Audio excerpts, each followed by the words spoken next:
Thank you very much. This is unbelievable.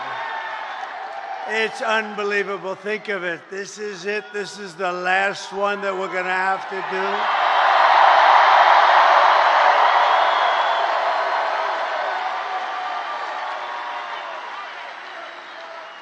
And doing 4 of these in one day is a little difficult, but not really, because the love in every one of them has been incredible, just like this. So it makes it a lot easier. And I want to say a very special hello to Grand Rapids. It's been a special place. Remember, 2016,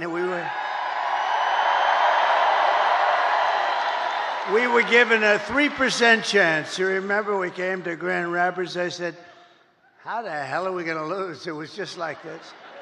And I said, how are we going to lose? We're not going to lose. And it was a 3% chance. And then we won a little place called Florida, and it went to about a 7% chance. And then it went to an 11%. And then it went to 17%. You remember? And went that way. And then it went to about a 62% chance. And they had somebody in there going totally crazy. The woman, she became a fan. She was going crazy. Not on our side, on the other side, she was going crazy. But we're in very good shape. I have to tell you, we're way up in terms of the vote. You know, the Republicans are never up like that.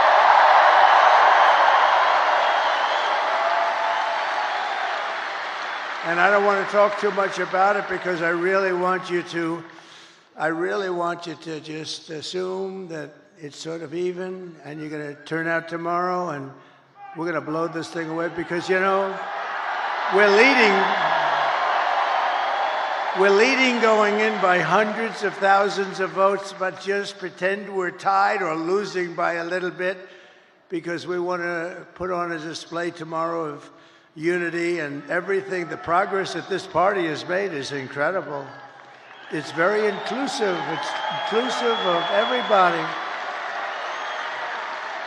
including our great mayor right back there. That is our great mayor, and who came through for us.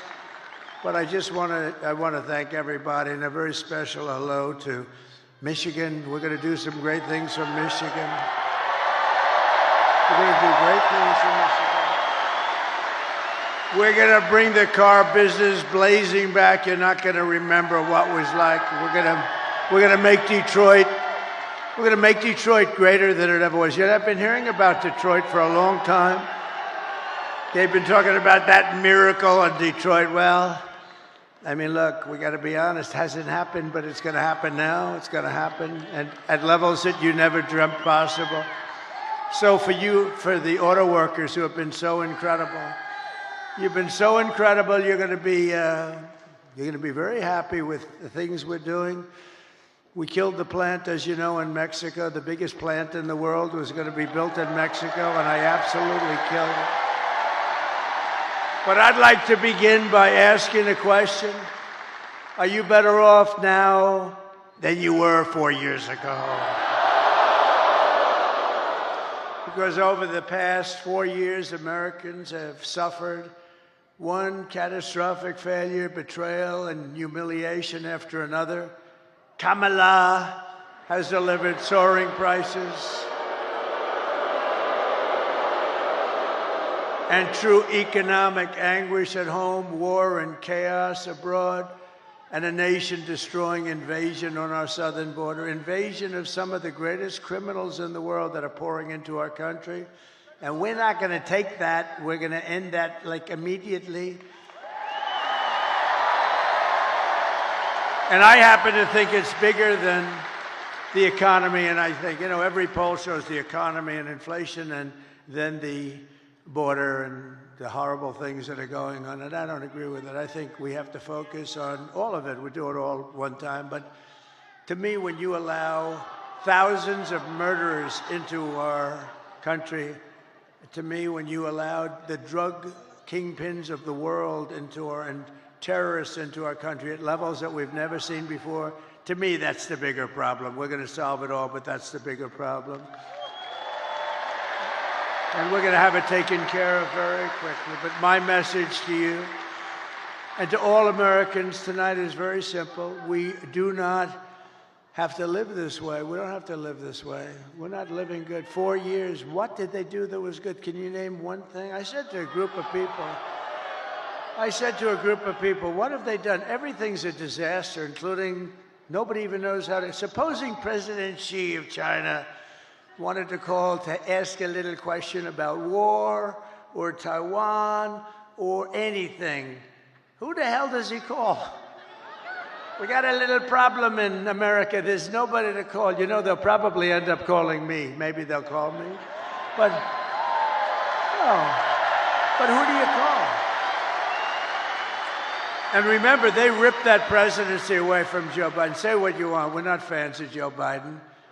You know, I spent $150 million on him. We went through the convention. We never mentioned Kamala. Nobody knew who the hell she was. And all of a sudden, they picked Kamala, even though she was in last place. She came in number 13. They had 12 plus Kamala. She was considered the 13th. But then they wanted to be politically correct, so they picked Kamala. And they called her Harris, and nobody knew who Harris was. Like, call Harris. Who's Harris? Weird. You know, it's a very nice name, but it's a strange name because nobody knows who she is as Harris, so we have to call her Kamala. But she was the least popular. She got no votes. She lost in the primaries to Joe Biden and everybody else. She was the first one out. She quit the first one, 22 people. She left. She never made it to the great state of Iowa, never made it. And now we're running against her. But she's been exposed, you know, she's been exposed. She's a radical left lunatic who destroyed San Francisco. But we don't have to settle for weakness and incompetence and decline and decay. That's a nice word, decay. That's what's happened. That's a nice word, decay. Can you imagine? And nobody will question it because it's true. With your vote tomorrow, we can fix every single problem our country faces and lead America, indeed the world, to new heights of glory. Think of that statement, how beautiful that is. New heights of glory, that's what's going to happen. When we win the election and we're really, well, look, the ball's in our hand. All we have to do is get out the vote tomorrow. You get out the vote, they can't do anything about it, we win.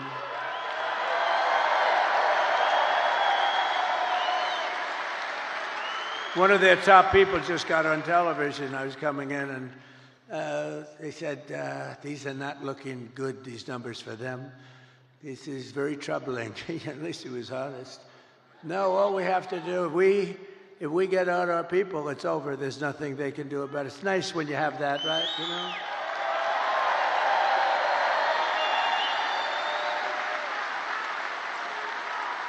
In other words, to make you feel a little guilty, we would only have you to blame. But we put ourselves in an unusual position. Never happened where we're leading by hundreds of thousands of votes in the early stage vote. That's never happened before. We've always been losing by sometimes millions of votes, and you know, you keep catching them on Tuesday, but Tuesday comes along and you make it, or you don't quite make it, you're a little short. And then they cheat, and it makes it a little tougher. Because when you have open borders, transgender everything, high taxes, very high taxes. They're campaigning on the fact that they're going to raise everybody's taxes. And you have men playing in women's sports. You have to cheat. Who the hell is going to approve that stuff? Who's going to approve open borders with criminals pouring into our country by the millions? No, they have to cheat. They have to cheat, and they do it very well, actually. But I think we're in very good shape. We just have to show up, and you're going to have the biggest victory. You know what? This will be the single greatest victory, politically speaking, in the history of our country.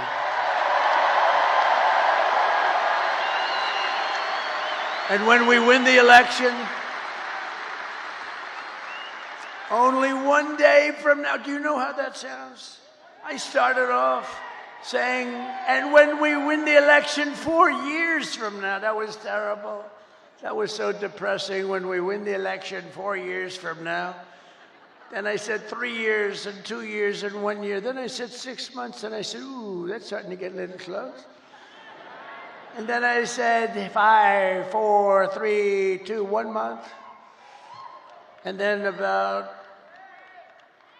3 weeks ago, when we win the election in 21 days, it just seemed very far away. And now I say when we win the election tomorrow. Can you believe it? Can you believe it? Wow.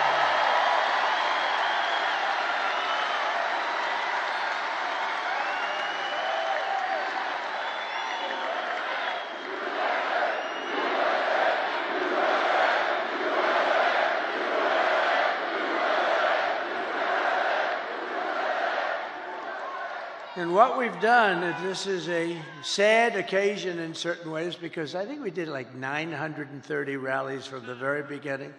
That's a lot of rallies, and you know, and remember, if you make one slip up, and you know, I'm a person, as you probably noticed, I have this beautiful speech. I haven't really even gotten to it yet.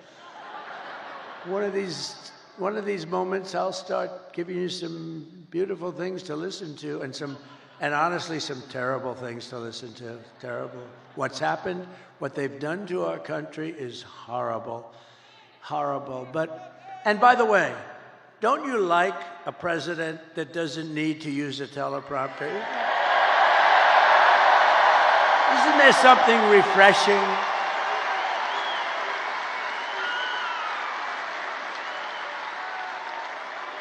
But I think I heard somebody say it's like 900, maybe a little more than 900 rallies. And, you know, rarely do they ever catch me making even a little mistake. I go through rally after rally, 10, 20, 30, and then I say the wrong. They say, he's cognitively impaired. No, we're not. I'll let you know when that time happens. It could happen, but hopefully it's not going to be for a long time. He pronounced the word, he slurred the word, and I hate to go back, you know. A lot of guys, they'll be talking and they'll make a mistake. Excuse me, let me go back. When you do that, it's over for a good speech. You can't do that. You just have to blaze through it and hope that they didn't hear the mistake. Now, when Winston Churchill, who was a great speaker, he was actually a stutterer, a tremendous stutterer, and he became one of the greatest orators. But when Winston Churchill made a mistake, he didn't go, excuse me, and go back. He just blazed through it. But if I do it, they say, he's cognitively impaired. There's something wrong with him. These people are sick. Those people, look at them. Oh, that's a lot of, that's a lot of people. That's a lot of people. But this has been an incredible journey. And it's very sad in a way because, you know, we've done all these, and this is the last one. But here's the good news. All we were doing is putting ourselves in a position to win, which we can do tomorrow very easily if we show up.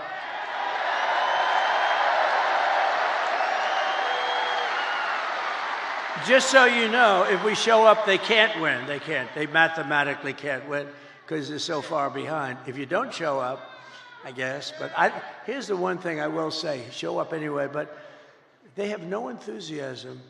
She had a rally today. She couldn't have had more than 100 people there. And I had all 4 stadiums were full, but she had a rally, and she was screaming, we're going to win, we're going to win. And they wouldn't follow her. They wouldn't say it. Did you see that clip? I'd like to put it up. The problem is I don't put up too many clips. I have the most beautiful clips. The problem is the press won't follow them. I had a friend a couple of weeks ago. We made these gorgeous clips, and actually gorgeous in one way, but horrible in another, showing the death of children and all the damage that they've caused with the open border. And all they have to do is take those cameras, look at all those cameras, and all they have to do is move them like an inch over and an inch up. I have oftentimes, well, not too many. I have oftentimes screens right behind me. All they have to do is just move it up 2 inches like this. And they don't do it because they're fake news. They don't want to show what's on the screen. So shame. So I'm having a modestly good hair day. Look at that, look. Modestly good. Not the best. I'm not thrilled, but it is what it is. No, it's great. But what I do see behind me are beautiful people, great workers, people that are proud and they love our country. That's what I really see. Nice, beautiful. So it puts us, assuming we can win tomorrow, which I think we should be able to do pretty easily. It's in our hands, right? It's in our hands. It's totally in our hands. Oh, it's today. Oh, it's today. Oh.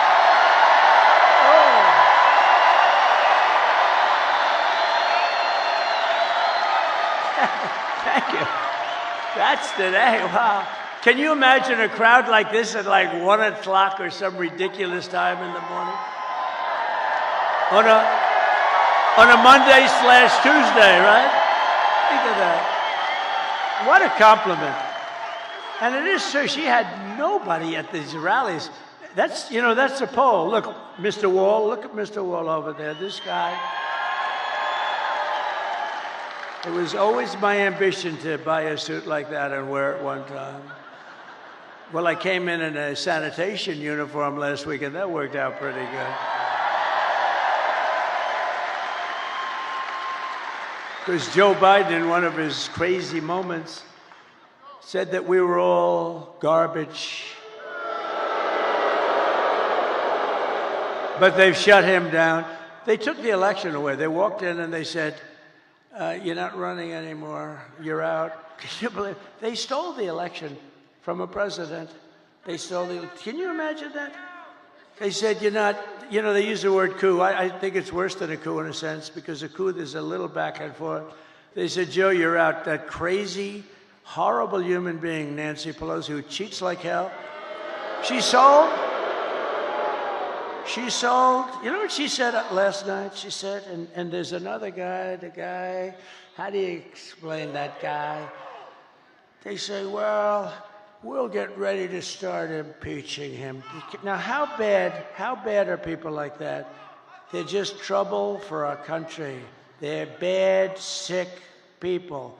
They took 2 impeachments and they wasted all that time and money and energy when we should be focusing on making America great again. They're horrible people. I mean, Nancy Pelosi started with nothing. She's worth $200 million. She had a big position in Visa, and she sold it. And the day after she sold it, the Justice Department announced that they were under this massive investigation. You're a stock guy, right?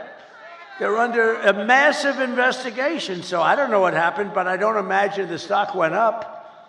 History would tell you the stock went down. Did it go down a lot? It went down a lot.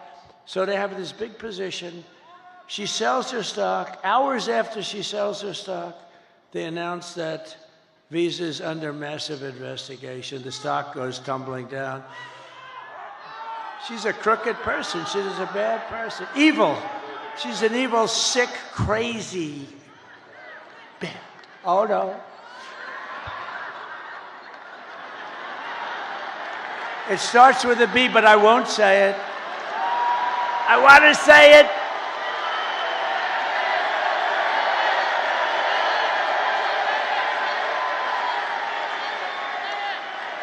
I want to say it, but Franklin Graham said, sir, I love your speaking ability and I love your storytelling, but honestly, it would be even better if you wouldn't use foul language. And I don't use much, every once in a while. And it's never a real bad word. It's, it's like never bad. And so I try to adhere, but he's wrong about one thing. It is a little better when you use the foul language because there's more emphasis. No, but these are bad people. These are bad. Adam Shifty Schiff. I call him pencil neck. He's got the smallest neck I've ever seen. He's got about a 4. And he's got the biggest head. So I don't know how the neck can hold the head. He's an unattractive guy, both inside and out. And this guy can end up being a senator, but don't worry, we've been beating him for 8 years. We've been beating these people. We've been beating them. They impeach me, we win. They send me down the Records Act, and we won in Florida. We win. But you know, we have to take a lot of time, a lot of money, which is what they want. A lot of time, a lot of money. This way we can stop. The one guy we don't want to fight is Trump. We can stop him from getting the Republican nomination. And I got the Republican nomination in record time. Record time. And let's keep going, and maybe we can stop him from winning the presidency. But that's looking pretty good tomorrow, I'll tell you. They give us probably a 95. What do you think, a 95% or something like that? But don't believe it. Don't believe it. Go out and vote. Remember the story of Hillary. Just remember, this is why I tell you the story. She was in bad shape when she called me up that night. And by the way, she called up and conceded, and then spent 7 years on saying how she was a good sport. Oh, she's a lovely person, Crooked Hillary. But you know what? She's smart. But she wasn't like, she lied a lot. I mean, a lot. But nobody lies like this Kamala. Kamala, he will not ever frack in Pennsylvania. My whole case is fracking, and he will open the borders immediately. No. I'm going to close the borders. However, if people want to come in, they can come in legally. They have to come in through a process. We need people.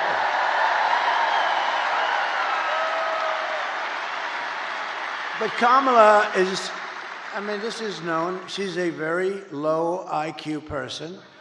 And we don't need a low IQ individual. We've had that for 4 years.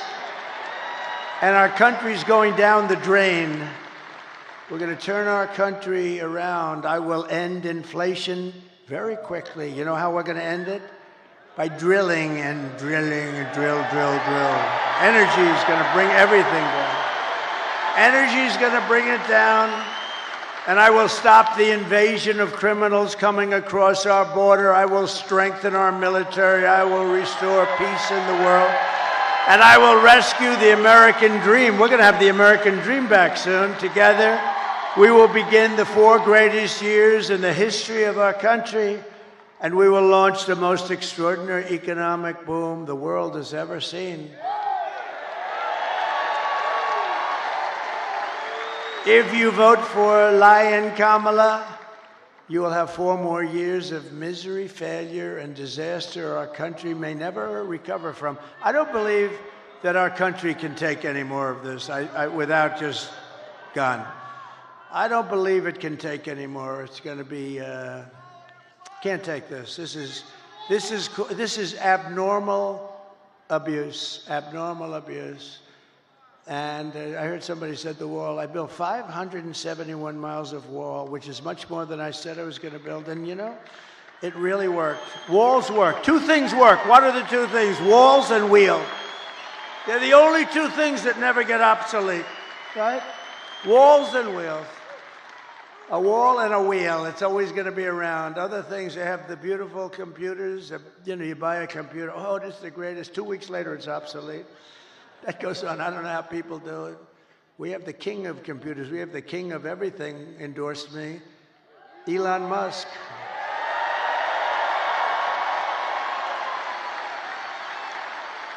And he brought that rocket ship down 2 weeks ago. I never said 22 stories. It's like monster.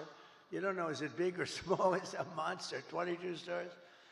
And you know that story. I've told it a couple of times. I love the story because I really, the best part is I'm talking to one of the most important guys in the world, and I say, wait a minute, could I just watch something? And I see something on I have the television muted, right? I'm looking at this crazy rocket, and I saw it leaving a little while before, and it was all beautiful white. Now it's absolutely burned to a crisp. You know, it goes 10,000 miles an hour. The heat is at levels that nobody can experience. So it's a little, you know, rough. It's a little rough on the paint job. And it's coming in, and I'm watching, and I'm holding this very important person, one of the most important people. But, you know, when you were the president, and now it's very possible, like maybe 95%, that you're going to be the president again, they hold. No, they hold. So I say, do you mind holding for a minute? I have to see this. And I put the phone down. That guy was holding like for an hour and a half. He never got off the phone. I wish he would have hung up. I would have felt better. Because I picked up the phone later. I said, oh, wow. Hello? Hello? He goes, hello. Anyway, but it was so exciting. So I'm watching it. And this monstrous thing is going down, right? And it's coming down. It's, first of all, it's doing all sorts of flips up in the air. I would not want to be on that sucker. I don't care how good Elon is. I said, Elon, you wouldn't get me in that ship under any circumstances. But it's coming down. It's a little rough. And now all of a sudden it starts to slow down as it gets to the ground. Then it starts to move over. Then it gets a little bit out of control, it looks like. And the left part of the bottom is going to just rip that big gantry. That's this, you know, whatever the hell it is that holds it. And it's coming in. Oh, and I didn't know it was Elon's. I just assumed, you know, he loves this stuff. He's in a class. But it's coming in and it's going to rip the gantry. I say, oh, this is bad. This is going to be bad. I close my eyes. All of a sudden, wow, you have this massive flame coming out of the left-hand side of the bottom. It was these big jet engine. It pushes it away, and it's coming down, and then it settles into a plate, and then those arms grab it like you grab your baby, just like you grab your little baby. And it hugged it and just put it down, and there it was. There it was.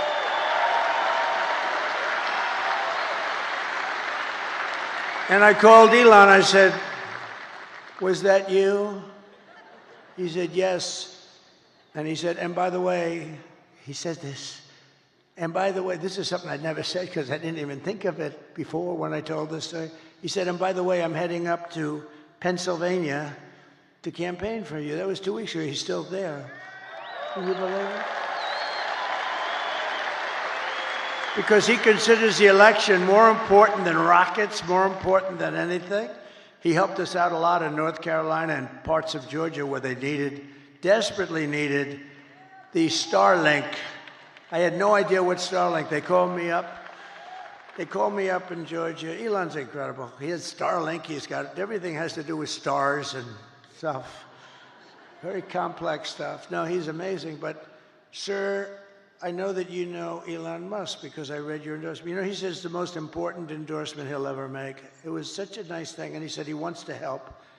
And I didn't know he was going to help to this extent. He went up. He won the big case today, too. He won the case. Huh?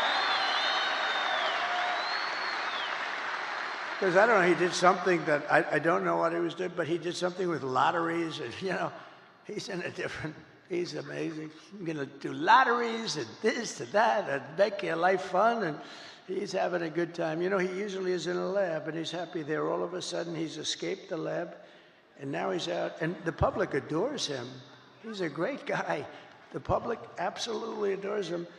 But the man from North Carolina, great guy. You know, North Carolina was hit so hard with the water. The hurricane was essentially a massive pile of water. It was a big water hurricane, the biggest we've ever had. And they were so flooded. Areas that had never virtually seen water were turned out to be lakes. They ripped houses, trees. Everything was ripped down by the power of the tides that were going back and forth. It was terrible. And this man said, if you could ask him for help with Starlink, we cannot get it. It's very hard to get. And I called Elon, and he got it immediately for them. He got it so much that he had it there immediately, so much that you know, they couldn't even believe it. He said, this has saved a lot of lives. They had no communication in North Carolina, which, by the way, we're leading. In fact, somebody said they picked up stakes. There's no more ads. There's no more anything. That's usually a good sign. That's usually a sign that they're not going to win. But one of the reasons they're not going to win is because FEMA did such a bad job. So FEMA, you know, we had a great FEMA, we did good, but they spent most of their money, as you know, on illegal migrants coming in. They spent They spent so much money that they didn't have the money to take care of the people from North Carolina. But we will be there on January 20th, because on January 20th, that's when you assume it. But they pulled up stakes. Historically, when you pull up stakes and stop advertising and leave, historically, you're in pretty good shape in this state. Is that correct politically? Because I haven't done this as long as some of the, as well and as long as, well, I think I've done it better, actually, because I ended up being president, so I probably, but some of our great politicians have done this for a lot longer than me. So let me ask you, all of these senators, and when you pull up stakes and leave, historically, Doug Burgum was so incredible. He really is, isn't he? Is he a class act? His wife is much better. She blows him away, right? Catherine is much better. But, Doug, when you pull up stakes and you stop advertising, doesn't that generally mean that it's over, right? It's over. Doug is cautious. He doesn't want to, he thinks it's a trick question. No, it means it's over. And I think it's over in a lot of places. I think we're going to see some incredible stuff tomorrow. But it won't matter. It won't matter as long as you go out and vote. Nothing's going to matter, because it's in our, you know the expression, the ball is in their hands, the ball is in our hands. They can't do a thing about it. And now you're going to go out there later today.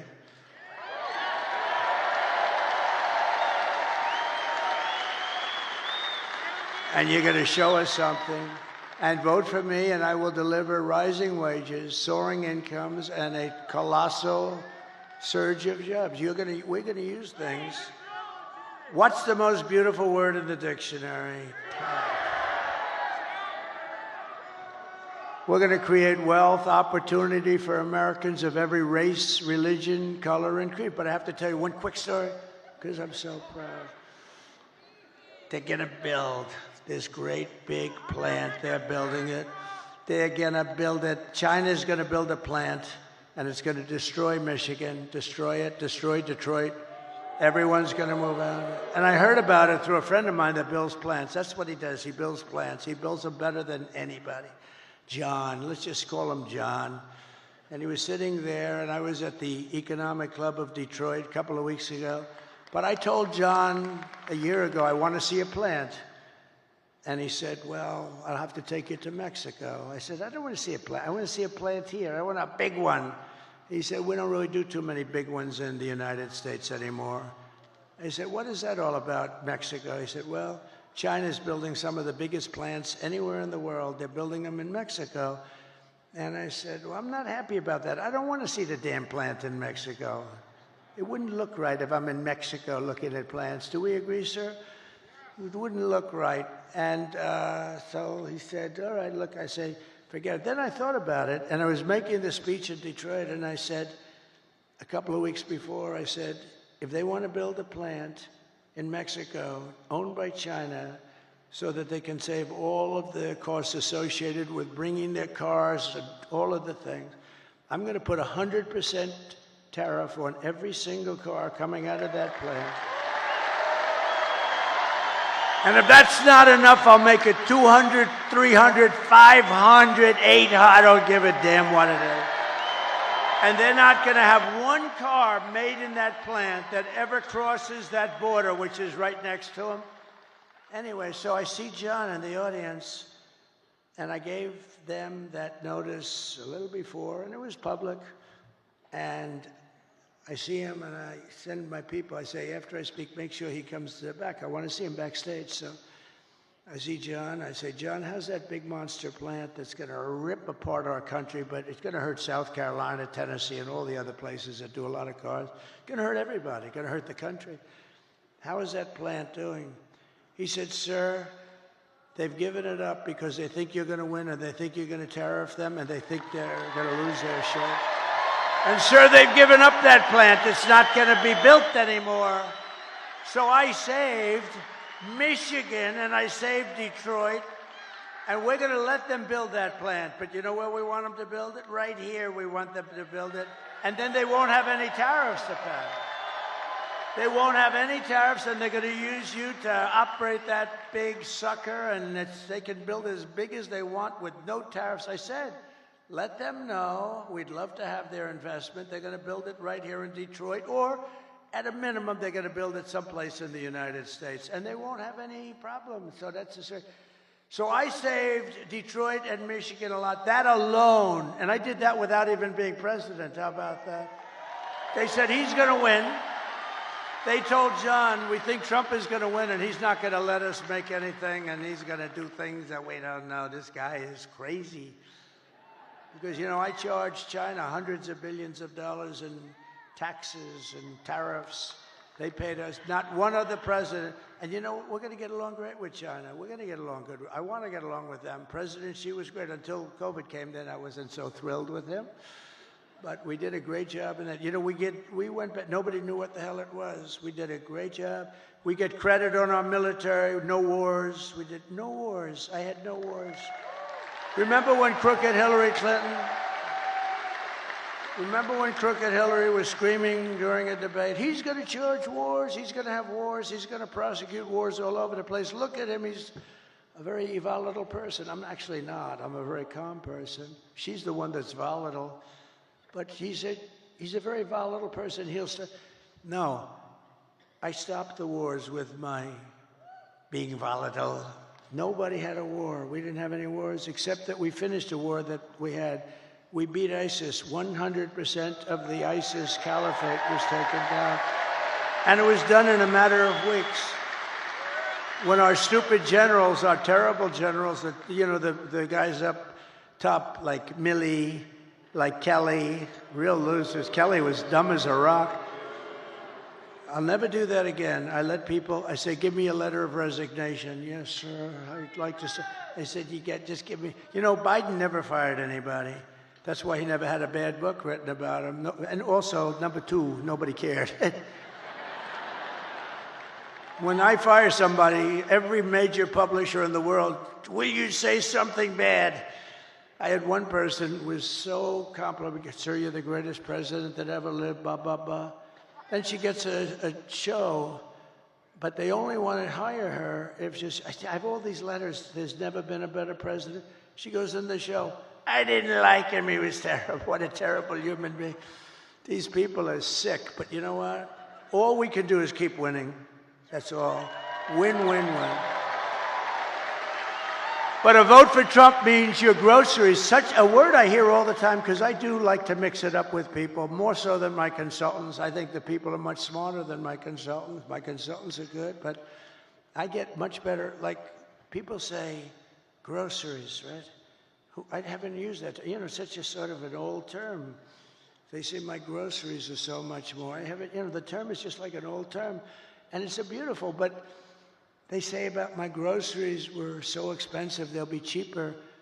Your paychecks will be higher. Your streets will be safer and cleaner. Your communities will be richer, and your future as an American will be much better than it ever has been when I get in. Because this will be the golden age of America, and that's what I'm calling it. I'm telling the press. I hope you put it in. Isn't that a beautiful phrase? The golden age. I like to brand things, like I brand Pocahontas, and I do a lot of branding. I'm one of the greatest branders in the world. A lot of them were Republicans, but they're all now friends of mine, so I can't talk. Some of my greatest branding was on the Republicans during the primaries, but they're all friends of mine. Most of them. Some of them. Yeah, most of them are. Most of them are, but I don't talk about that. Once the battle is over, I take those words, I put them away permanently in some cases. On occasion, I'll bring them back out. But just a few months ago, in a beautiful field in Pennsylvania, an assassin tried to stop our great movement, greatest movement in history. But that brush with death did not stop us by any means. It only made us more determined to finish the job that we had only just started.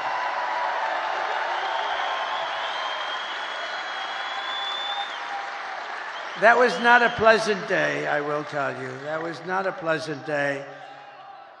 But many people say that God saved me in order to save America. Many people, I've seen it so many times.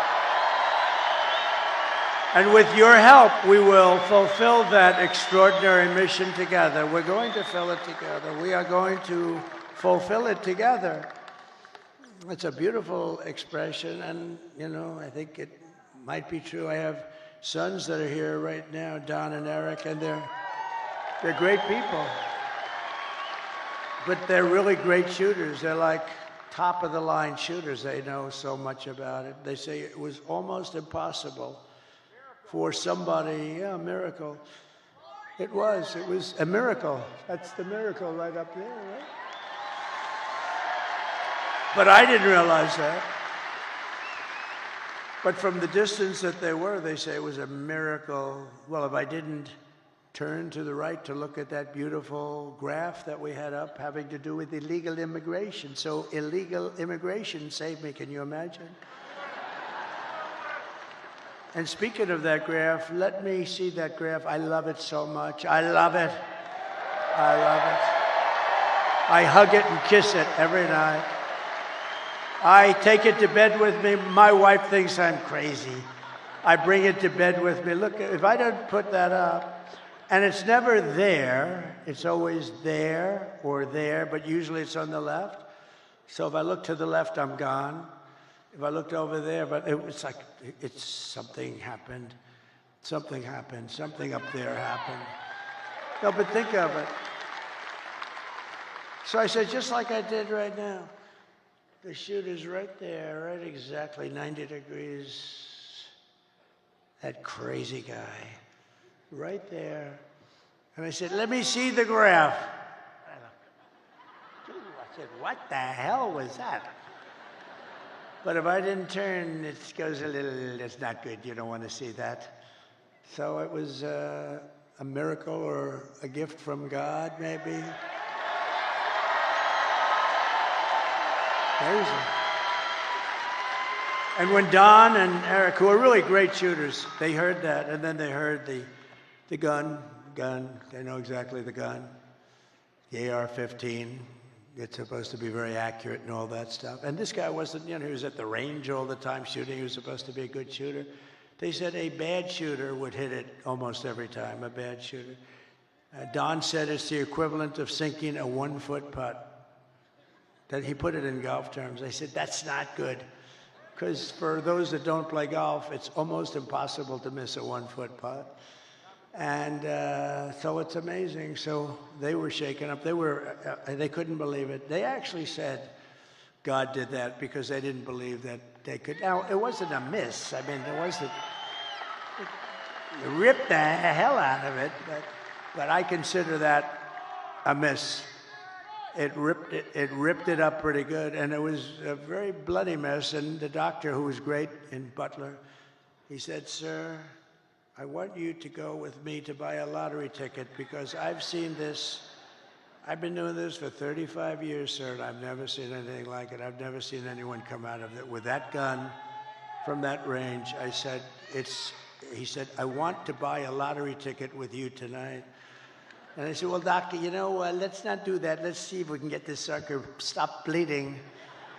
But he told me the ear is the bloodiest part. You get hit in the ear, something to do with cartilage. It's so they thought I was hit all over. I said I wasn't hit all over because I was down, and I wasn't hit all over. I said I was hit in the ear. Now get me up, get me up. They said, sir, and they're touching all over this place because it was so bloody. They said, sir, you've been hitting other. I said, I'm telling you. You know, it's funny when I was. The word surreal, right? When I got to the White House, I was standing right outside and then inside the Lincoln bedroom, the bedroom of Abraham Lincoln, his wife, his son, Tad, who died actually as a very young boy, very young. It was a very rough time for them. They were suffering tremendous melancholia. You know, they called it. They were melancholia, they called it, not depression. It's the same thing, but in those days I call it melancholia. But I was in the Lincoln bedroom, so famous, all the furniture just the way it is. And he was very tall. He was 6'6". That's like the equivalent of a Baron Trump today. You know? Who's a lot taller than 6'6". He's a good-looking guy, but he is tall. And but he was 6'6". In those days, very unusual, but he was tall. And then you put his hat on, which was another foot, right? So he was a pretty tall guy. But the bed was very long. You could see it was elongated. But I was there, and it was like a really surreal. I was with the First Lady, who was very popular, who got the #1 book in the country. Can you believe it? Call Miranda. Go buy it. Go buy that book.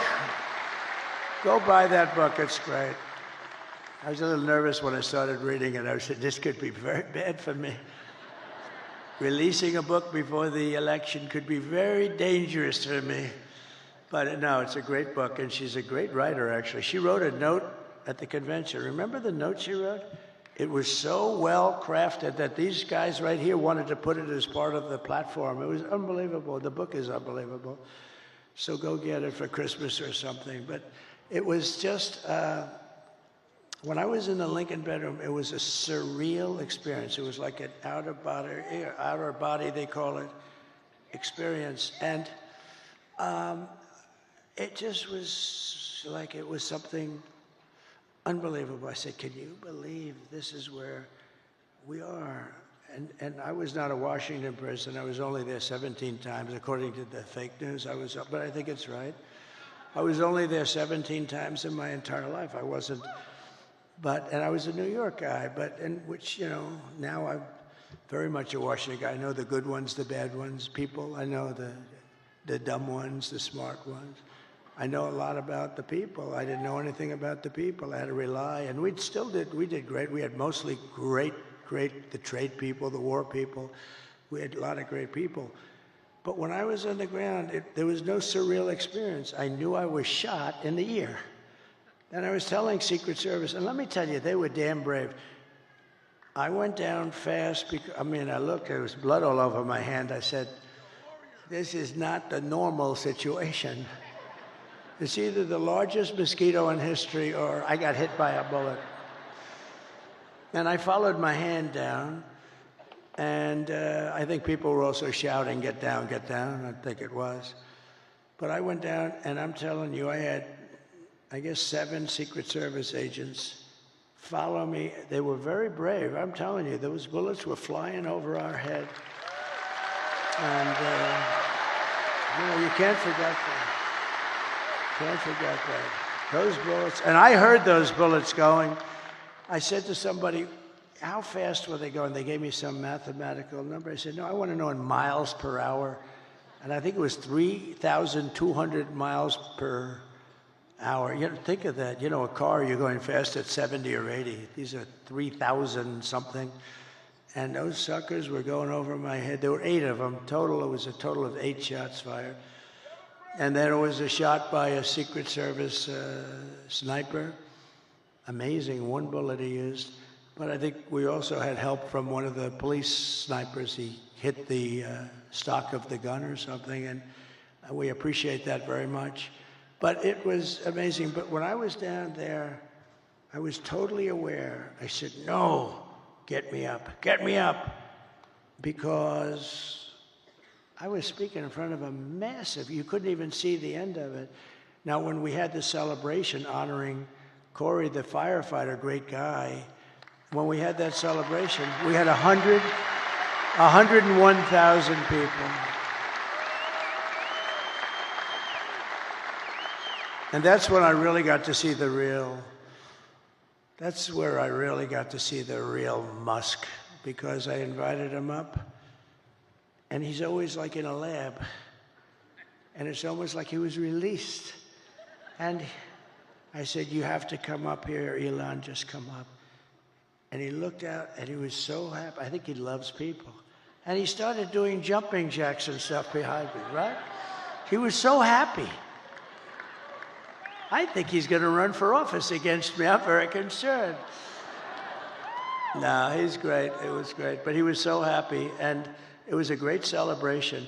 But when I was down, there was no feeling like I had in the White House. I mean, I totally was aware of everything. But had I not made that turn, I wouldn't be with you tonight, and that would have been bad. And I hope that's right. I hope that's right. I hope that God did put me here to really save this country. Because this country's in big, big trouble. This country's in big trouble. I hope so. To every person and every citizen across this land, I am asking for the honor of your vote. I don't want your money. Most people want your money. I don't want any money. All I want you to do is go out today. Sounds a little strange. Go out today. Meaning go out in a few hours, okay? This guy's complicated because it sounds so much better when you say tomorrow, when it's night, but that's okay. I want to be exactly accurate for them. But go out today and vote. And I guess 7 o'clock or whatever time it is, doesn't matter. And we're going to have the greatest victory in the history of our country. And as your president, I will fight for you every single day with every breath in my body. Together we will save this country, this great country that we love. We will defeat the corrupt system in Washington. Because I'm not running against Kamala. I'm running against an evil Democrat system. These are evil people. I wasn't running against Biden either. He was stuck in a basement. I didn't even run against him. I mean, no, we're running against a very evil system, and we have to defeat that system. And America's future will be an absolutely incredible one. As we stand on the brink of rescuing our country, I want to take a moment to thank the millions of hardworking men and women who are the heart and soul of this, the greatest movement of all time.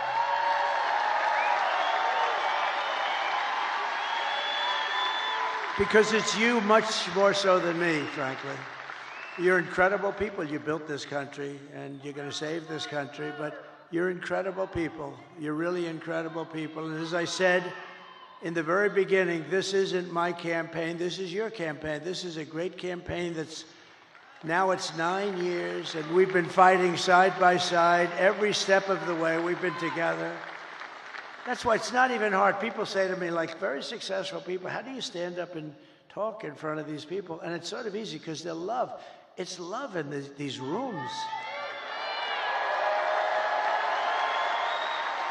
I just left Pittsburgh, Pennsylvania, fly up here, and the love was the same. It's such love, and it's not hard to do. It's much harder to do when you have people screaming at you. But there's love in this room. I think there's love in the whole country. I think it's a much bigger movement than we even understand. I think we're going to end up getting numbers that are far greater than we would expect. But you've given your time, your money, and your whole heart for this cause, and your support means more than anything you can even understand. It's amazing. I love you all. You're very special. This is my last rally. Can you believe it? The rallies, these big, beautiful rallies, there's never been anything like it. And there never will be anything like it. And it just happened.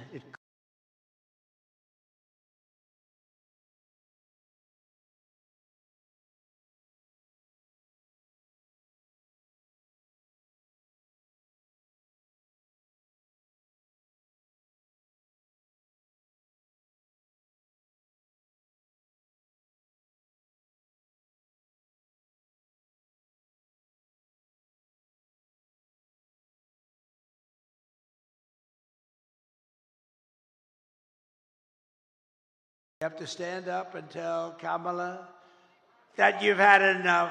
You can't take it anymore. You're destroying our country. You were a terrible vice president. You destroyed San Francisco. She destroyed San Francisco. And she worked, when she was Attorney General of California, she worked along with a lot of her friends out there, like Gavin Newsom, the governor, one of the worst governors in history, and destroyed the state. I mean, more people moved out than moved in last year. First time ever. That's never happened before. You're going to say, Kamala, you're horrible at your job. You don't know what you're doing. You're a low IQ individual. We want smart people. We want cunning people. We're dealing with the smartest people in the world. We don't want you negotiating nuclear deals because you don't know what the word nuclear means. Kamala, you're fired. Get the hell out of here.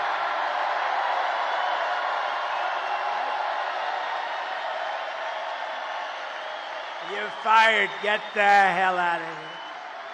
You want to ruin our country. If we win Michigan, we win the whole thing. The whole thing. Over the past 4 years, Kamala has orchestrated the most egregious betrayal that any leader in American history has ever inflicted on our people. She was given the authority to run the border by Sleepy Joe because he wanted to go to bed and he wanted to sleep. He had only one thing he wanted to do, and that's sleep. So he made her the border czar. Now she's trying to deny it. By the way, the Border Patrol 2 weeks ago gave us the strongest endorsement you've ever heard. They said he's the greatest president in history and the best president on the border by a factor of 10. And I said to them, does that mean I'm better than Abraham Lincoln and George? What? Yes, sir, you're better than both of them. I had one problem. I had one of the guys that came up, and, you know, they all, like 10 guys, they all made speeches. He's like 36. He said, sir, you're the greatest president in my lifetime. I said, I like the first guy better. I like Lincoln and Washington better than 36 years, right? But he meant well. But you know what? in terms of the border, what we did, we built all that wall.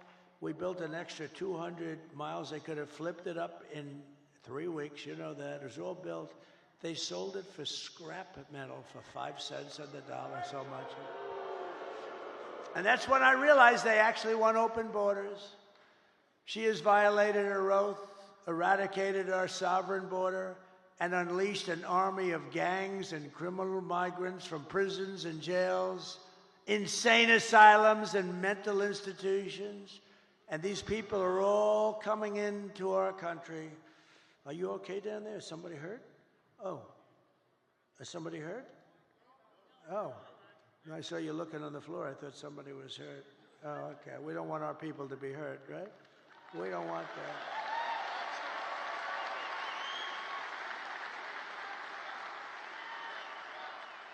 But all around the world, they come from Venezuela, they come from the Congo in Africa, not just from South America. They come from all over the world, and they're stealing countless American lives. They're killing a lot of our people, a lot, far more than anybody thought even possible. The day I take the oath of office, the migrant invasion ends and the restoration of our country begins. It begins immediately. The United States is now an occupied country. Who would have believed somebody that's running for president and perhaps will be president in less than 24 hours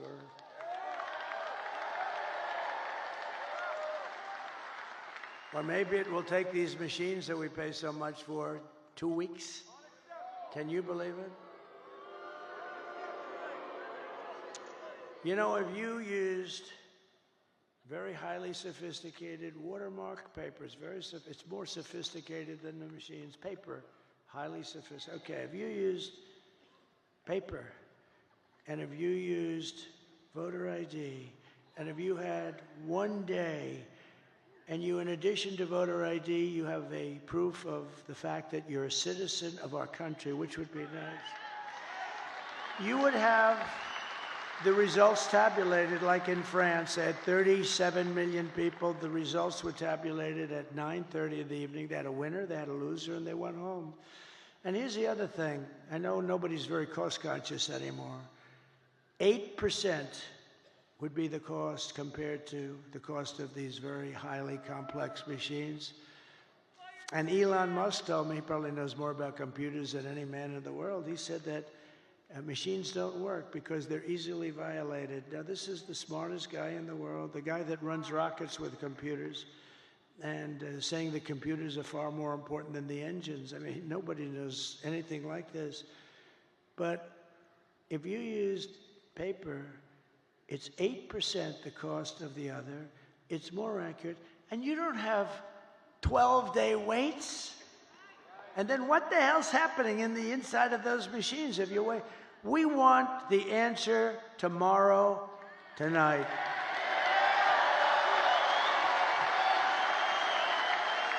We want the answer tonight.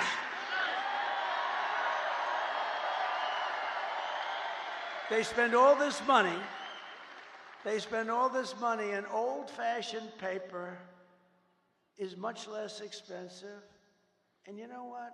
It's more accurate. It's much better. Something's going on with this. I mean, what the hell are they doing?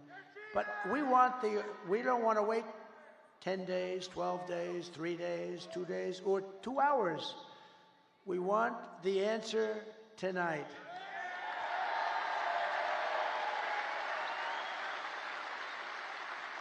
So we live in an occupied country, and I will tell you, we will be an occupied country no longer. This will take these young guys, these have military type equipment, highest grade, highest level, supreme military equipment. Where the hell did they get this stuff? They've taken over large parts of Colorado. They've taken over parts of numerous states, and a lot of people don't want to talk about it because they think it's going to destroy their city or town. They're all over the place. And when they're not, those people running those towns, when they're not, they're petrified. They don't want them coming in. In one town in Ohio, as you know, they have a beautiful town of, think of this, 50,000 people, and they dumped 30,000 migrants into the town. So you have 50,000, now you have 30,000 migrants. Springfield, Ohio. It's a beautiful place, gorgeous place. And now if you want to go to the hospital, you can't. If you want to get a checkup, you can't. If you want to find a doctor, you can't. If you want to get your kid into school, you can't. It's a whole different world. It can't be, we can't allow this to happen. They're destroying our country. November 5th, 2024 will be Liberation Day in America. On day one, I will launch the largest deportation program of criminals in American history. I will rescue every city and town that has been invaded and conquered. Can you believe I'm running for this great office and I'm talking about rescuing cities and towns that have been invaded and conquered? Can you imagine 10 years ago? Can you imagine 10 years ago using language like that? Or saying, we will not allow men to play in women's sport. You know, if you go back just 10 years and you move yourself forward and you heard a politician saying, we will not allow men to play in women's sports, they'll think, is this guy crazy? Of course they're not going to pay. To expedite removals of Tren de Aragua and other savage gangs like MS-13. Tren de is from Venezuela prison system, and they are rough. I will invoke the Alien Enemies Act of 1798 to target and dismantle every migrant criminal network operating on American soil. And if they come back into our country, it's an automatic 10 years in jail with no possibility of parole, because we don't want them back. And I'm hereby calling for the death penalty for any migrant that kills an American citizen or a law enforcement officer. And I will ban all sanctuary cities in the United States of America. They're sanctuary for criminals. 4 years of Kamala have delivered nothing but economic hell for American workers. The workers are getting destroyed. Her inflation disaster has made life unaffordable and cost families over $30,000 in higher prices. Think of that. Who can afford that?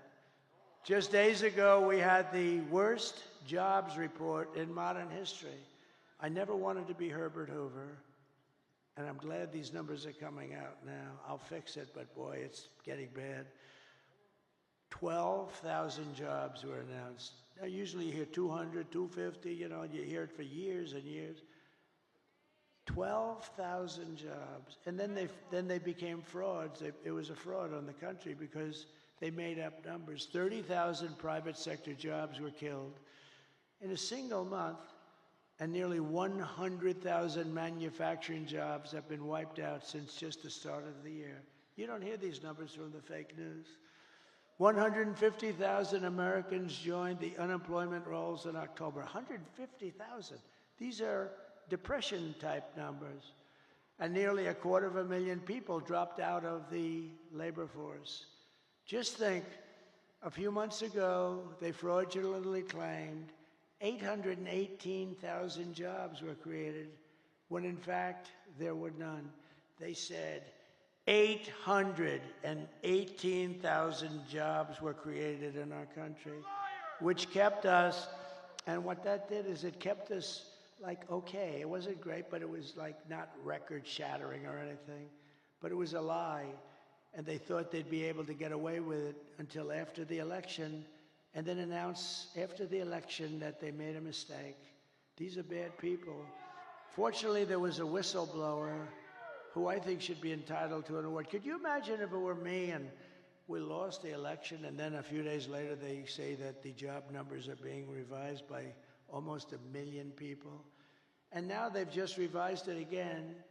On top of the 818,000, 112,000 fake jobs were just announced. So you add that up, and it's almost 1 million fraudulent jobs were announced. And nothing happens. These guys don't report about it. If I was talking about 2 jobs, it would be like front page on every newspaper. They cheated, and it's fraud. When they make mistakes, they make them for 2,000, 3,000. There was never 818,000 jobs right before the election were announced, and they turned out to be a fraud.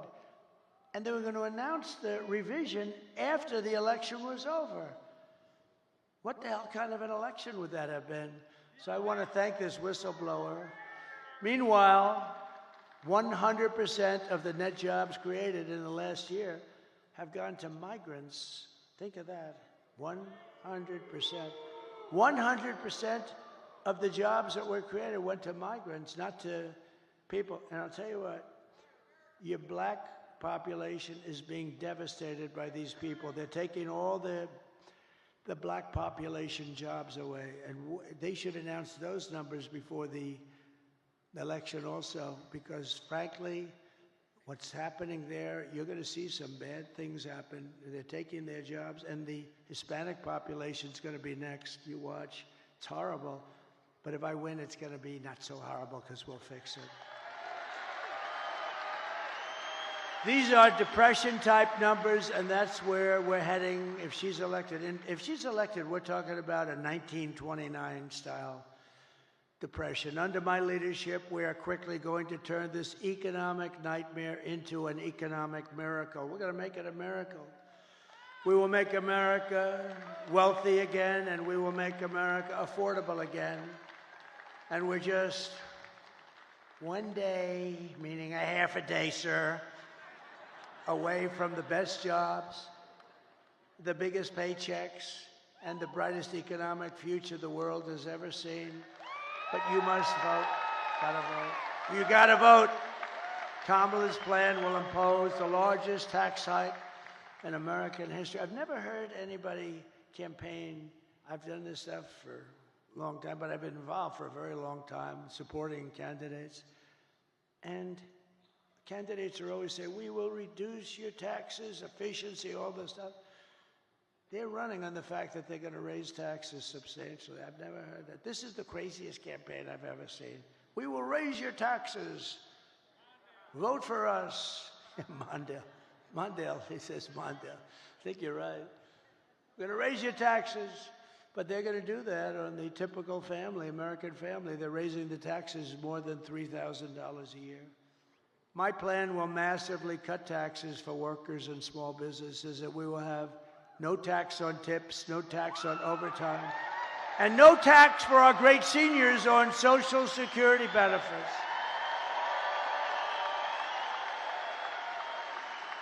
To rapidly reduce inflation, I will end Kamala's war on American energy, and we will drill, baby, drill. We're going to drill, baby, drill.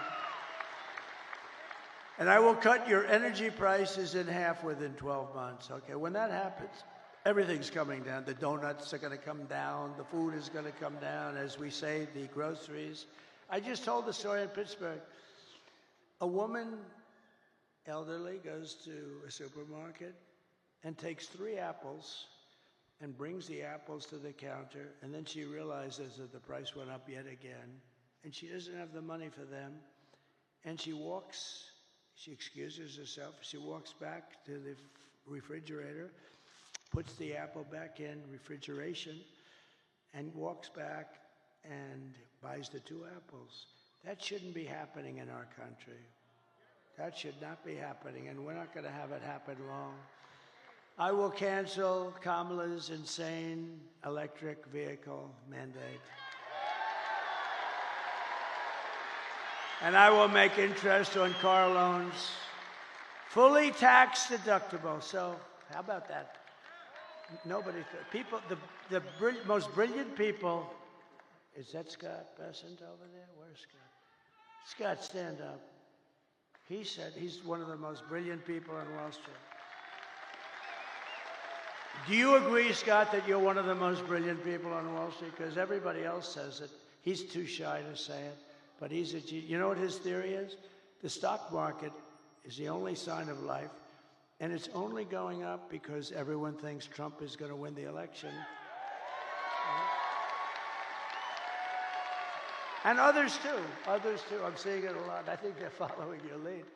But I appreciate that confidence. It's very nice. He's a brilliant guy. But so they call up and they say, brilliant guys are calling me up. And they say, where'd you come up? On a car loan, we're going to give people, we want to develop the car business in this country. In a car loan, we're going to give people the right to deduct interest, but only if the car is made in the USA. What the hell do I care if a car is going to be made in? If a car is going to be made in Japan or China or someplace else, what the hell? I don't care if they buy it. I want them to buy cars. So think of that, what that's going to do for Michigan. So if a car is made in Michigan, you get a big deduction. That's going to be somebody. So I started just with the deduction. Then I thought to myself, you know, why should I give them a deduction to buy a car that's made in China or Japan or South Korea? Well, I don't, you know, look, I mean, they're wonderful people. Everyone's wonderful, but I want them to be built here. So then I came in with that little extra tip, and it says, but you only get the deduction if the car is made in America. Isn't that like cool? And hopefully right here in Detroit and Michigan would be great. We're thrilled to be joined by your next senator, Mike Rogers. Mike, thank you very much. Thank you. You're doing great. This guy is doing great. He is amazing. I think I'll tell you, you know, it's hard to beat some of these people because they lie. I heard she's another one. She's going around saying she's very close to Trump. She agrees with Donald Trump on the tariffs and the wall and the this, but she never agreed until about 2 weeks ago when she was losing, right? No, she's doing, but I have about 6 of them that are doing that. They're doing that against Bernie Moreno. They got a guy running against him, Sherrod Brown. I love President Trump very much. He's great. You know, I'm leading, you know how, by like almost 20 points or something. So all of a sudden they love me. They all love me. And the day after the election, he'll be calling for my impeachment. Let's impeach him. These people are sick. But we have great members, and Mike is really a talented guy, respected all over Washington. He was very successful. And I hope he can represent you because he's going to be one of the stalwarts. He'll be a leader. Thank you very much. And also members of Congress, John Joyce, Bill Heisinger, Tim Walberg, John Molinaire. I saw you guys. Very good speech you guys made. Boy, you really were rocking them, huh? You guys, very different styles, but tremendous talents and really good. Thank you very much. They really are tremendous. You have a great bunch here. I don't say that with all states. Some states I'm not so thrilled, but that's okay. And governors, Sarah Huckabee Sanders. Where's Sarah? She's so good. She is so great, right? Proud of her. I saw her father the other day. I served on a panel with him. And I said, you know, Mike, I think you're great. He endorsed me when I was running. He gave me a 4-page endorsement. And I think the endorsement was put out before I finished my speech. And I said, you know, you're great. He said, well, I appreciate that, but my daughter is far greater. How about that? Is that nice? My daughter is greater, he said. And he's not a man without an ego, I will tell you, right, Sarah? But he said, my daughter is greater. That's beautiful. That's a beautiful thing that he said. He's an incredible guy. And Doug Burgum, who's become one of the real stars of the party. And Catherine, stand up. I first noticed Doug by looking at Catherine. She was riding a horse in an ad. I said, who the hell is that? But I don't look anymore. No, beauty doesn't mean a damn thing to me anymore. It doesn't mean anything, but I did notice there was a woman, and to the left there was a man riding, but I didn't notice him so much. But it was this couple. And you know the ad I'm talking about. It was beautiful. It's like the most beautiful. He looked like the Marlboro Man. Whatever happened to him? But what a combination. And he's become one of the most successful governors. What he's done with the fracking and with the oil and gas and everything has become something special. He's done a great job. Thank you both very much for being here. Appreciate it. And former Congresswoman and Democrat candidate for president who did very well. I watched her for a long time. She's a woman of incredible intelligence, but maybe more than anything else, unbelievable common sense. And very, very special. She just joined the Republican Party, by the way. She was an independent for years. Tulsi Gabbard. Tulsi, thank you.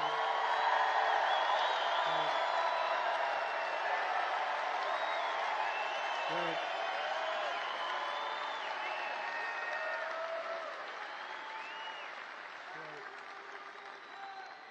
And a man who's very special with a great talent. He was the ambassador to Germany. And I'll never forget when I took him out, the happiest person in the world was Angela Merkel. When Rick Grinnell was taken out, this was the best day in Angela's life. He was not your typical ambassador. He was somebody who would say, this is no good what's happening. And actually it was a love-hate. They really loved him, but they said he's a smart one. He was wise to what they were doing. Rick Grinnell, where's Rick? Thank you. Thank you, Rick.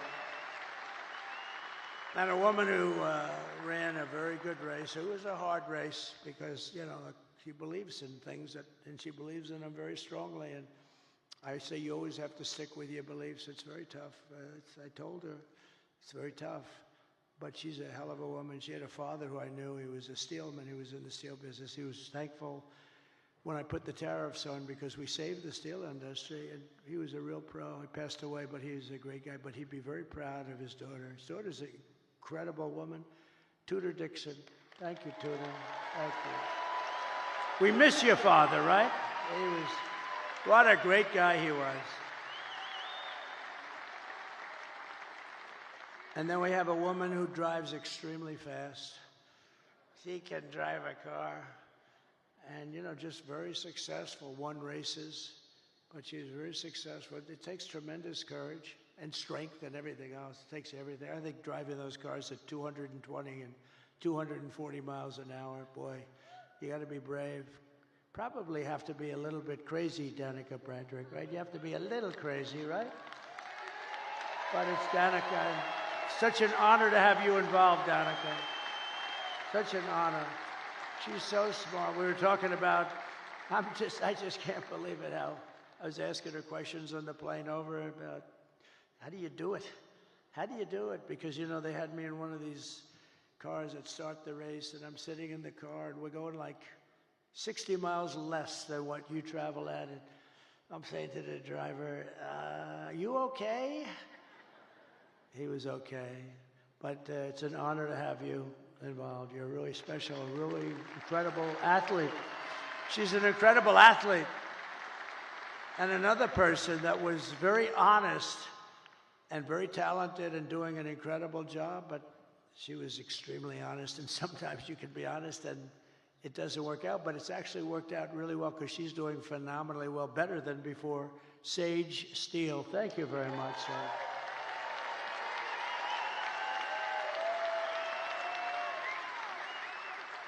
And Michigan Republican Party Chairman Pete Hoekstra. Now, I told Pete, I've known Pete for a long time. He was very, very successful at everything he did, and he was an ambassador. He was one of the best. And I said, Pete, you got to come in and run the party. You got to do it for me.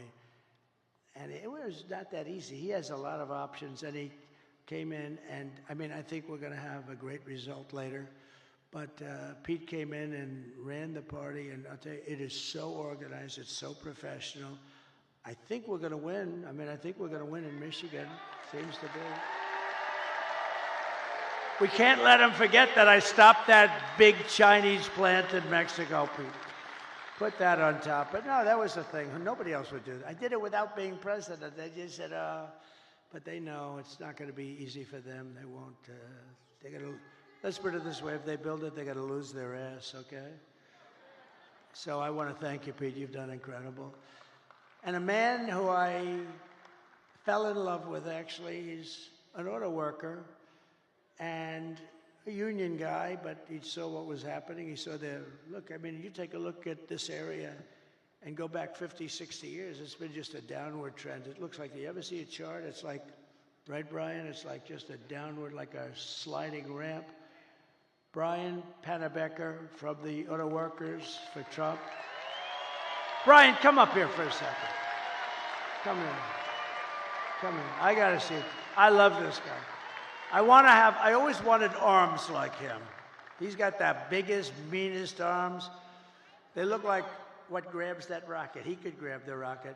Tell them a little bit about what you see going on. And I tell you, he's just an incredible guy. Thank you, Brian. Thank you, Mr. President. It's an honor to be here at your very last campaign rally. I gotta give a shout out to Scott Hagerstrom right out here. He brought me to Novi when you were holding a rally there in September of 2016. You were a candidate before you were president, and I got backstage and got to meet you, and I told you the little song about Macomb County, home of the Reagan Democrats. I said, Mr. Trump, if you come to Macomb County and ask for the Reagan Democrats' support, which is basically the UAW members, and I got a few of them here with me tonight. I said, if you come to Macomb County and ask for the Reagan Democrats' support and you get it, you might win Macomb County big enough to carry the whole state of Michigan. I said, Mr. Trump, if you win Michigan, we both know what that means. You win the White House. And that's exactly what happened. So we're going to do it again this year.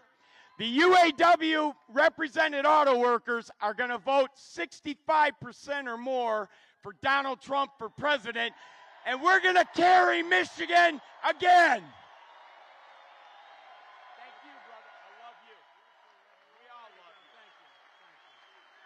Thank you, Brian. Great guy. Great guy. And you're a great guy. I appreciate that support. I appreciate that support. Thank you very much. It's terrific. You gave us a beauty there, didn't you, huh? He's a worker. Michigan Senate Republican leader, Eric Nesbitt. Eric, thank you very much. Great job. You're doing beautifully. And Michigan House Republican leader, Matt Hall. Tremendous guy. The great Steve Witkoff, great businessman, the most generous person I know. He gives a lot of money. Every time there's a hurricane, he wants to give money, and he's just great. and Howard Lutnick. He's working along with my children and Linda McMahon, who's fantastic, and they're working on transition. But I said, don't worry about transition. Let's win this thing first. Okay, we'll work on transition. But he's one of the most respected people on Wall Street. Rebuilt his firm after it was taken out of the World Trade Center by that horror show act. Long ago now, but it's still very emblazoned in all of our minds. But so Howard, thank you very much. Howard Lutnick, thank you very much. And my great children, should I have them come up real fast? Okay. Don, Eric, Tiffany, Laura, Michael, come on up here.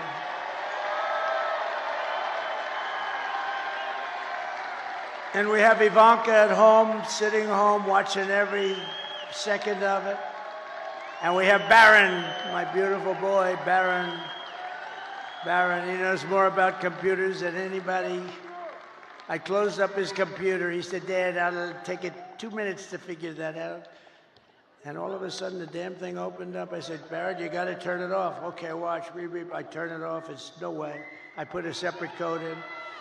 He's operating his computer. He's operating it 2 minutes later. So this group here, they are so committed. They didn't have to do this. I guess we all didn't have to do it, but we have to because they want to see our country be so great and so strong and so respected again. When people they're laughing at our leaders. We have a guy can't walk. He can't find the stairways. Look, there's about 6 of them up. He finishes a speech. He can't find the stairways. And she's worse than him. You see what's going on. Did you see it tonight screaming, we're going to win, we're going to win? And she's screaming, and it's like 100 people going, what the hell is wrong with her? But these people are behind me. I love them, but they are really special. They're very talented people. And every one of them. They've been great. Maybe I'll ask Laura to start and say a couple of words. Could I do that? She's the chairman of the party. Comes from North Carolina. I wanted her to run for the Senate. There was nobody could have beat her. But she said, you know, I have a great husband and I have beautiful kids and I really want to focus on them for a little while because she's been working hard. And she would have been great. And I said, who do you like? And they said, Ted Budd. And I went to Ted. I said, Ted, do you like it? He said, but I'm not going to run if Laura runs. I said, well, she wants you, she likes you a lot, and he's become a great senator, but she could have, but then she becomes like the chairman along with Michael Watley. Is Michael Watley here someplace? Yes? And I wanted, the mayor of Hamtramck is here. Come here. I see you. You got to come up here, please. This guy has been with us almost from the beginning. I'm so glad we got to see you. Hi, Michael.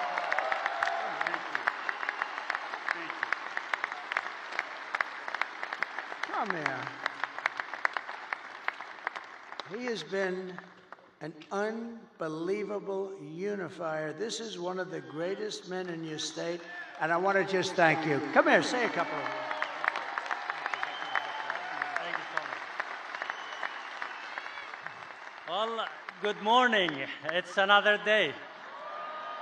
I spoke earlier before you came, and I told the crowd that tomorrow, or today actually, is going to be a historic day, and we shall celebrate a historic victory today.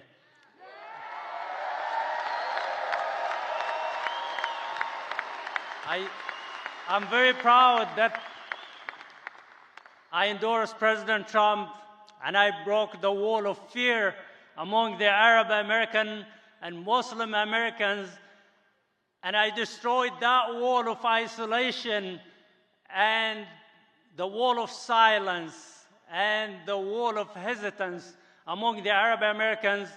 And now, today, we had a survey that was posted among the Arab Americans in the Metro Detroit, and it shows that President Trump is leading by 76%.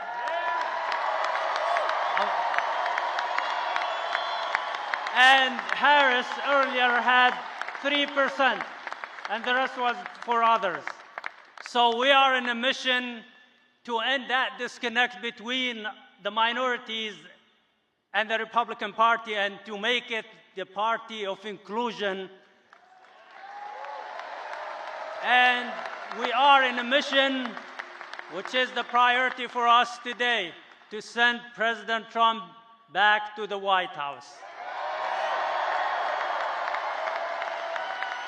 So like I said earlier, he has done everything possible to gain your support.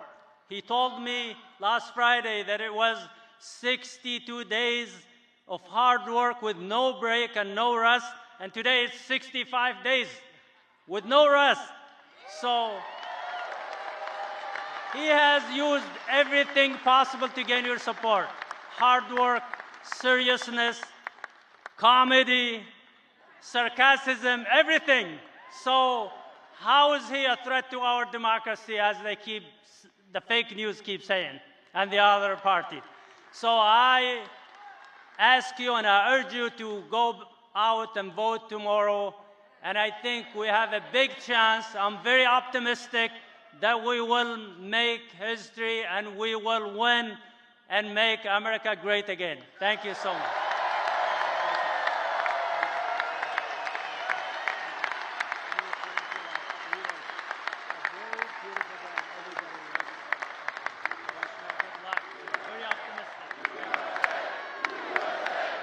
Great guy. He's a great man, and I'll tell you, you have hundreds of thousands of people that follow, and that could be a very big difference. The Democrats are not happy about this. This was supposed to be their vote, and they're not at all happy. But really a great young guy. He's a young guy, and wow, what a leader. So thank you very much. If we win this state, you're going to be very responsible for it, too, and I think we will. And tonight I did a thing a couple of weeks ago with a very smart guy and very special talent. He's got the #1 podcast, they say, by like 4 times. Joe Rogan. And a lot of people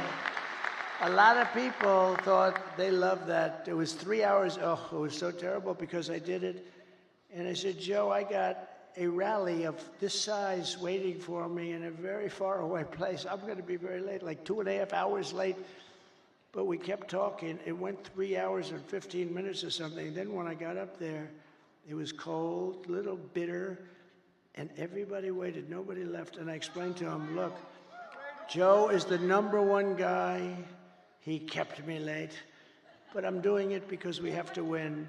And not one person was unhappy. We had a great time. And I said, we're going to devote a lot more time. It was pretty late at night. It was worse than this, okay? I can tell you. But Joe Rogan just announced, and he doesn't do this at all. I don't think he's ever done it. But he just announced that he's giving me his complete and total endorsement. Can you imagine that?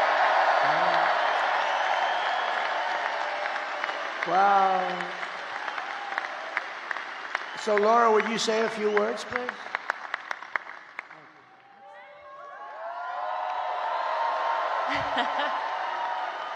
Are we ready to turn Michigan red today? Today is the day that we send a loud and clear message to the mainstream media, to the establishment, to Hollywood, to the swamp, that it is not them. It is we, the people, who get to choose our president. And we're choosing Donald J. Trump. I just want to say thank you. This is a very special night for our family.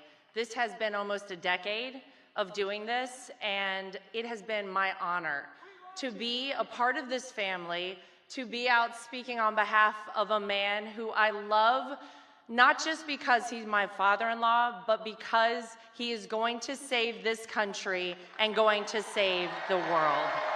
Thank you, guys. God bless you. Get everybody out to vote. Thank you, Michigan.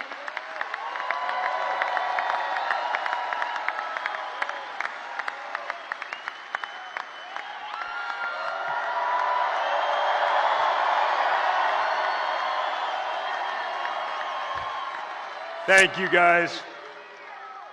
Today, when you wake up with not very much sleep, you gotta get to the polls.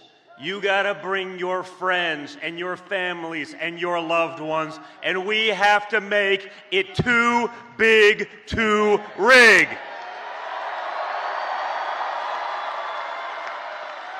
Guys, it's simple. It's a unique election. You've lived under both candidates. People like to pretend like it's not the Harris-Biden regime that has destroyed your American dream, our country, our economy, the entire world, and Western civilization. Well, you guys, starting right now, it's on you to reclaim what is yours, your country. It would be an honor for me, for you guys to show the same amount of resolve that this man showed on July 13th when he took a bullet to the face and came back defiant. You guys take that attitude to the polls, to your text messages to your friends. If you've early voted, drive everyone you know to the polls. That resolve is what kept us at peace. That resolve is what made trade deals. That resolve's gonna save America, and it's gonna put America first again, once and for all. So guys, now it's up to you. You make our country proud like he makes us proud each and every day. Let's get it done, America. Let's get it done, Michigan. Let's go.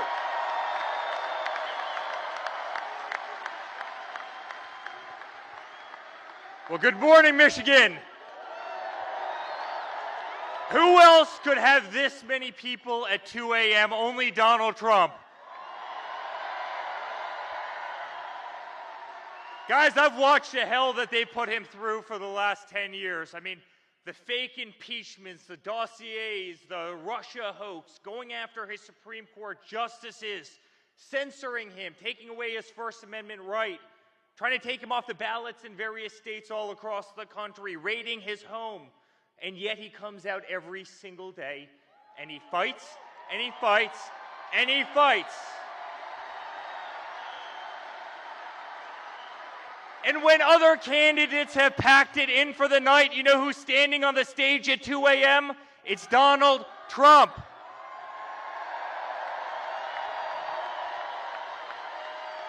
America, it's time for us to pick our fighter, and it's that man right there. And I can tell you, as a son, as a family, we have never been more proud of a person in our life. I have never been more proud to stand on a stage with somebody in my life. He's the most remarkable man I know, and I promise you I will be on the stage till the end of earth with you because I truly believe in you.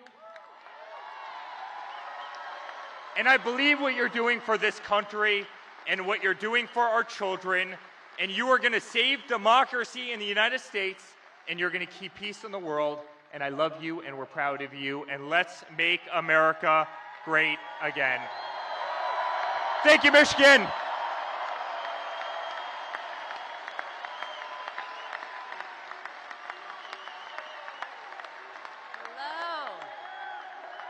My father has never stopped, and he will never stop working for you guys.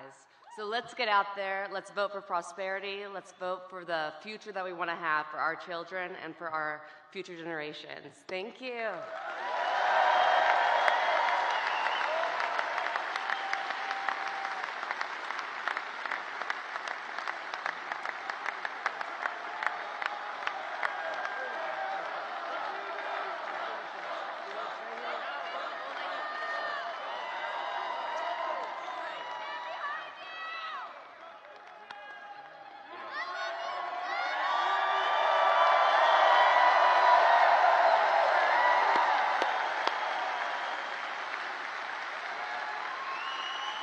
Thank you very much.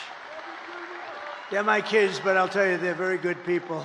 They're good people. They're great people that love our country, and they're working. They don't have to do this. They don't have to do this. So in conclusion, with your vote, we are going to fire Kamala, and we're going to save America. We will cut your taxes, end inflation, slash your prices, raise your wages, and bring thousands of factories back to America and back to Michigan. And a lot of it will be using my favorite word, tariff.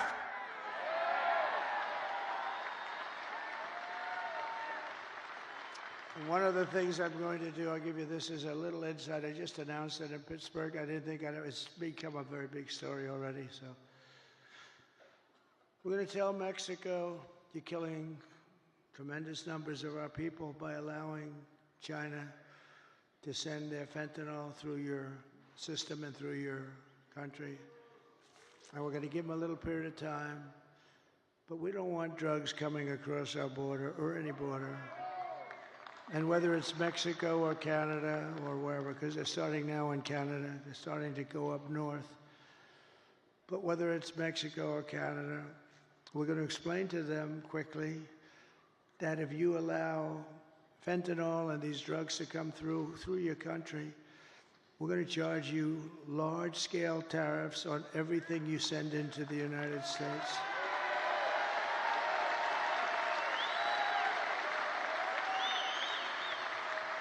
And they're making a lot of money in the United States.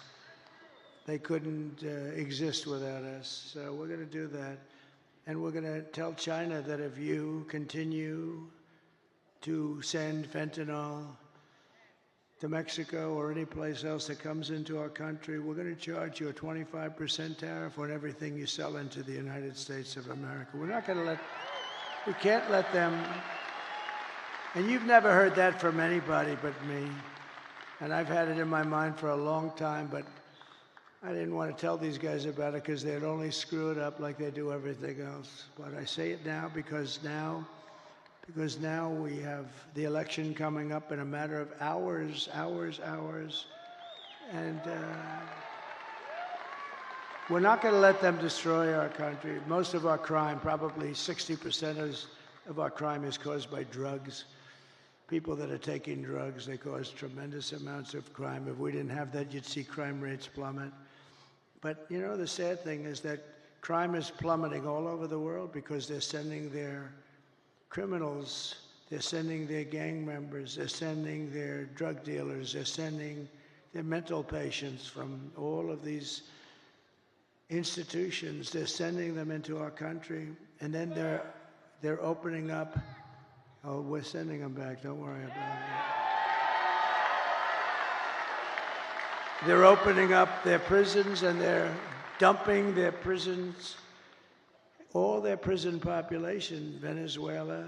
They're way down. Their crime rate went way down because they're taking all of their criminals and terrorists and all of the people that are causing all the problems. And then on top of it, they're emptying their jails out into the United States through this very stupid person's open border. I don't know what they're thinking about.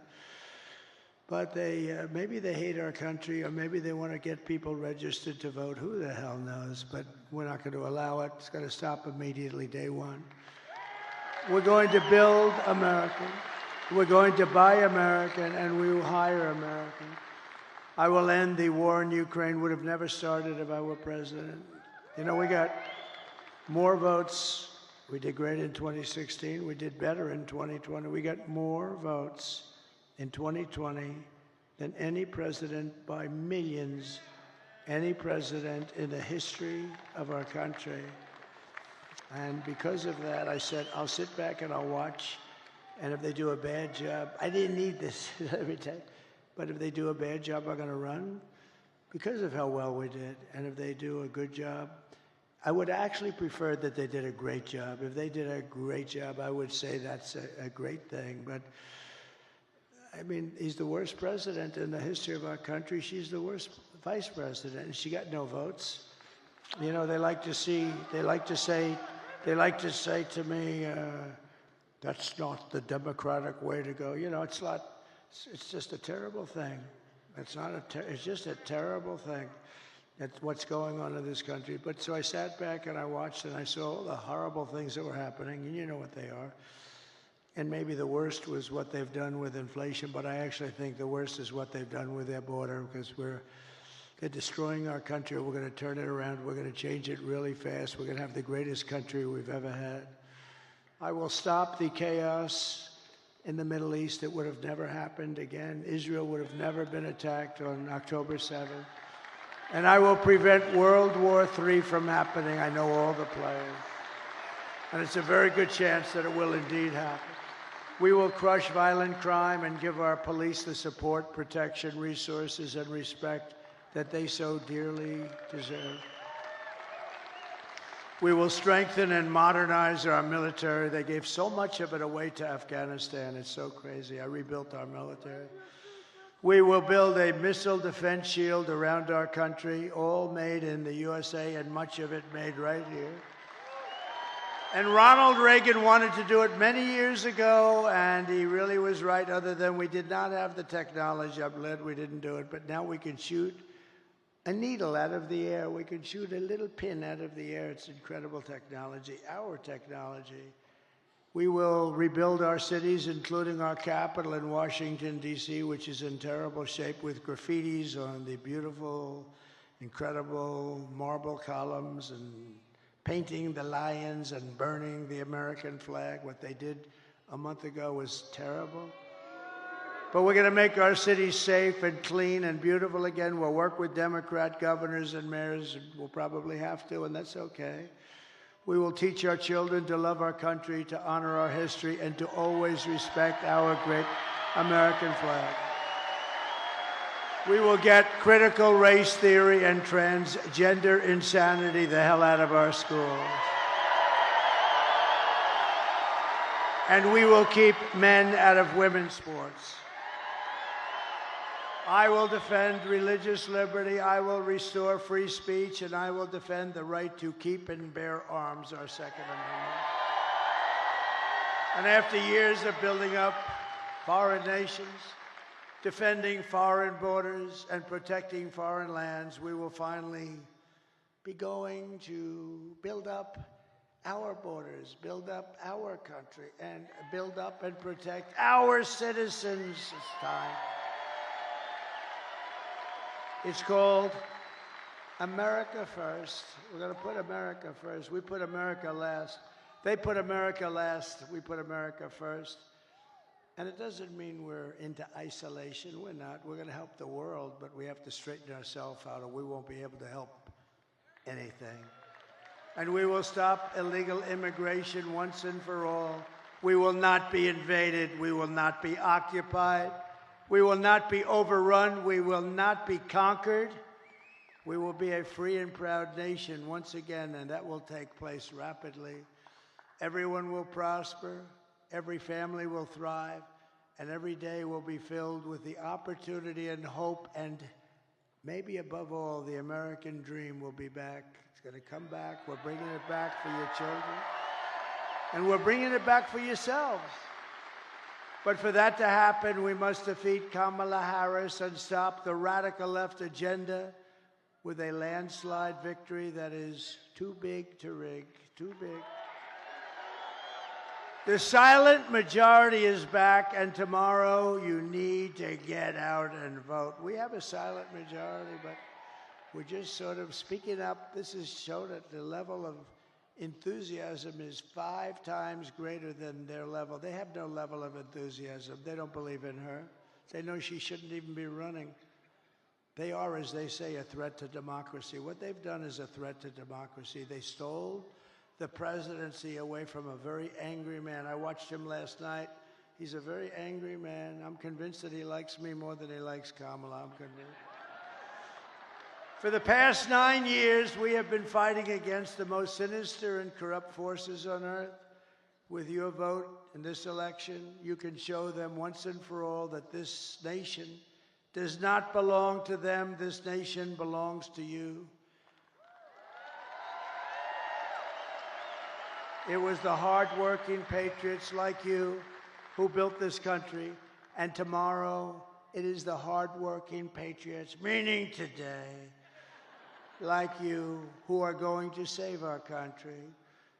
After all we've been through, and we've been through a lot together. We've gone through these rallies. Almost everybody is here. I have people that have been to more than 300 rallies. They're here tonight.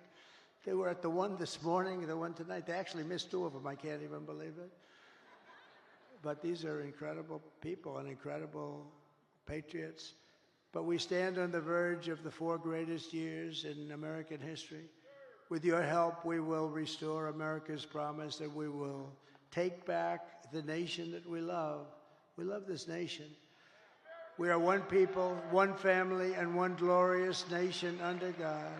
We will never give in. We will never give up. We will never back down, and we will never, ever surrender. Together, we will fight, fight, fight, and we will win, win, win.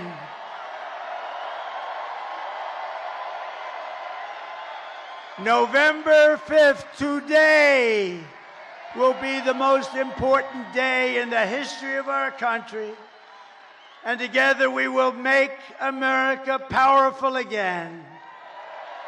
We will make America wealthy again. We will make America healthy again. Bobby Kennedy Jr. We will make America strong again. We will make America proud again. We will make America safe again. And we will make America great again. I love you. I love you all. God bless you. God bless you, Michigan. God bless the United States of America. Thank you, everybody. Thank you. Great honor. Thank you. Don't miss out. Log on to oneindia.com for more updates.